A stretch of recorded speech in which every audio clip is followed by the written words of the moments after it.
Les femmes sont matérialistes. J'ai plusieurs fois entendu de la bouche d'hommes qui le disent avec tellement de facilité. Mais ça me fait sourire chaque fois et ça m'emmène à leur poser une question que je vais énumérer ici. Qu'est-ce que vous avez à offrir aux femmes à part le matériel? La réponse la plus banale qu'ils donnent, c'est que... Aujourd'hui, là, si tu n'as pas l'argent, tu ne veux pas avoir femme. Mais en même temps, autour d'eux, il y a des hommes qui n'ont pas d'argent et qui ont des femmes. Est-ce que ça voudrait dire que ces hommes-là sont plus hommes que vous? Ou est-ce que ça voudrait dire que vous vous trompez carrément et que vous êtes perdu dans votre propre réflexion? Cette vidéo doit être regardée avec beaucoup de maturité et d'ouverture d'esprit. Sinon, vous allez vous presser de mettre des commentaires qui finalement vont prouver vos limites en matière de réflexion. Je suis curieuse de savoir, un homme qui recherche une femme et qui a des attentes, donc qui veut une femme qui ne soit pas matérialiste, a certainement besoin d'une femme qui a des valeurs. Mais quand on veut une femme qui a des valeurs, on cherche une femme qui a des valeurs. Et quand on ne veut pas avoir de femme matérialiste, on ne drague pas avec son matériel. Mais ce qu'on constate en général, c'est que quand vous allez draguer, vous actionnez vos clés de voiture. Vous mettez en avant vos téléphones dernier cri. Vous présentez la luxure de vos véhicules. Ce sont vos vêtements chers que vous mettez en avant. Et devant ces femmes que vous draguez, vous n'avez que des conversations de milliards. Vous n'avez que des projets à hauteur de milliards. À aucun moment, vous avez des conversations qui portent sur la valeur de la femme. Vous recherchez des femmes qui peuvent être de bonnes mères pour vos enfants.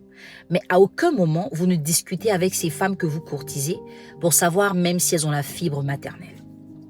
Vous voulez des femmes qui vont vous porter et vous aider à porter vos projets. Mais à aucun moment, vous discutez avec ces femmes pour savoir si elles-mêmes elles ont des projets. Parce qu'une personne ne peut pas vous porter dans un projet si elle n'en a pas. Vous voulez des femmes qui vont vous aider à vous épanouir socialement.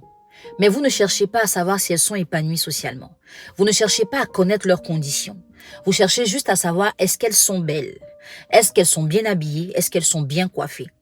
Mais toutes ces choses que vous réclamez se font avec de l'argent. Ça ne se fait pas avec des valeurs. Ça voudrait dire que vous incitez la femme à mettre en avant le côté pécunier de la relation que vous développez. Vous n'êtes pas en train de lui montrer que je suis un homme avec des valeurs, je recherche une femme avec des valeurs. Quand vous appelez une femme que vous courtisez, vous allez des fois lui demander « Tu as porté quoi? On dit quoi, tu es couché. Il est venu me coucher à côté de toi. » Tout ça, c'est sexuel. Tout ça, c'est le plaisir. Ce n'est rien de sérieux. C'est la chose la plus évidente qu'on peut faire avec une femme, le sexe. Mais la chose la plus difficile à faire, c'est se construire avec une femme.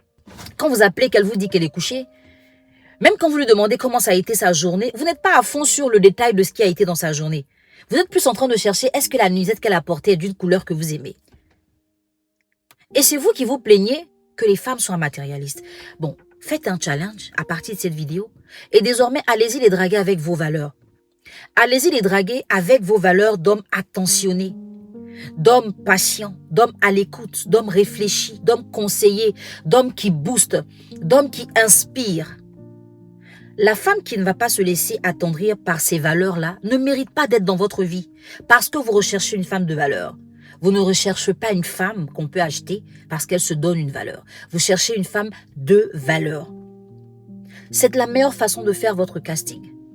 Je veux une femme avec un esprit qui me porte.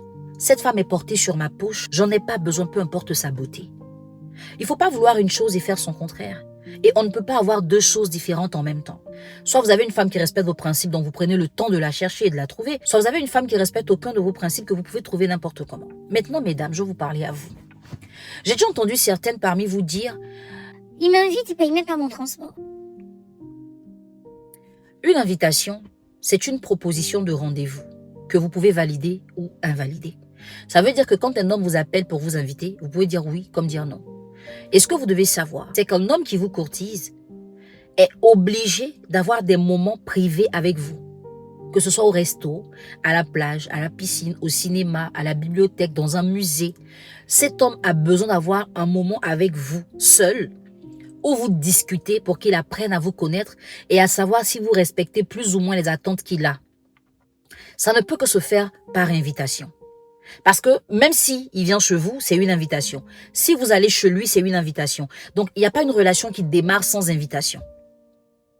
Même si vous parlez qu'au téléphone, c'est une invitation à converser au téléphone. Mais c'est à vous de dire oui ou de dire non. Quand vous dites oui, ça voudrait dire que vous êtes déjà dans la posture d'une femme en attente de relation. Parce que la femme qui n'est pas en attente de relation, on peut la draguer, mais elle n'accepte pas les rendez-vous. Puisqu'elle a déjà quelqu'un, elle est posée. Celle qui va au rendez-vous, c'est celle qui n'a personne et qui se dit peut-être que ça peut être lui. Je vais aller écouter, je vais voir comment ça va se passer. Mais ça veut dire que quand vous acceptez le rendez-vous, vous aussi, vous avez quelque chose que vous attendez. Ce rendez-vous aussi, on va dire indispensable pour vous, pour savoir si cet homme est bien pour vous ou pas. Mais pourquoi est-ce qu'on devrait vous payer? Est-ce que vous savez que les seuls rendez-vous facturés sont les rendez-vous de travail? Par exemple, moi, je suis coach. Si vous prenez un rendez-vous pour me rencontrer, vous me payez parce que c'est mon travail. Mais est-ce qu'aller aux invitations, c'est un métier? Est-ce que c'est un travail pour qu'on puisse vous payer? C'est vous qui voulez qu'on vous traite comme des reines. Mais c'est vous qui avez l'attitude opposée à l'attitude des reines.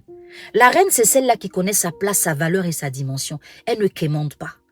Quémander, ce n'est pas ouvrir la bouche pour dire « Tu paies pas mon transport ». Non, mais c'est déjà montrer que j'ai accepté cette invitation parce que j'espère le transport derrière.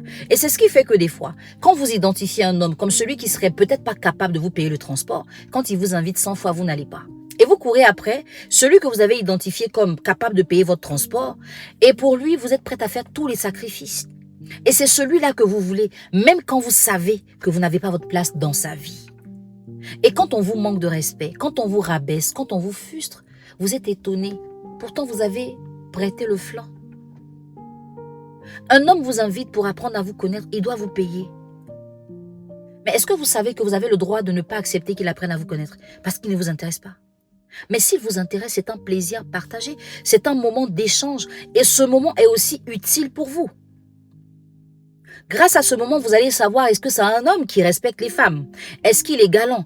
Est-ce que c'est quelqu'un qui peut tenir compte de mes émotions? Est-ce que c'est un homme qui m'appelle que quand il a un peu d'argent qu'il veut frimer dehors? Ou est-ce que c'est quelqu'un qui peut même m'appeler pour prendre de mes nouvelles et me donner des conseils sur un petit projet? C'est quelqu'un même qui peut m'inspirer des projets? Est-ce que c'est quelqu'un qui est... Attends, tout ce que vous recherchez dans le mariage, vous ne le vérifiez jamais avant le mariage. C'est quand vous êtes déjà engagé que vous commencez à dire « Il me fait pas ci, il me fait pas ça, il n'est pas comme ci, il n'est pas comme ça. » Pourtant, il a commencé au départ. Et vous avez banalisé ça parce que vous estimiez que c'était pas important. Mesdames, si vous voulez être traitées comme des reines, manifestez les valeurs de reines. Messieurs, si vous ne voulez pas de femmes matérialistes, arrêtez d'agiter vos clés quand vous allez les draguer. Ce ne sont pas des mécaniciens que vous allez voir.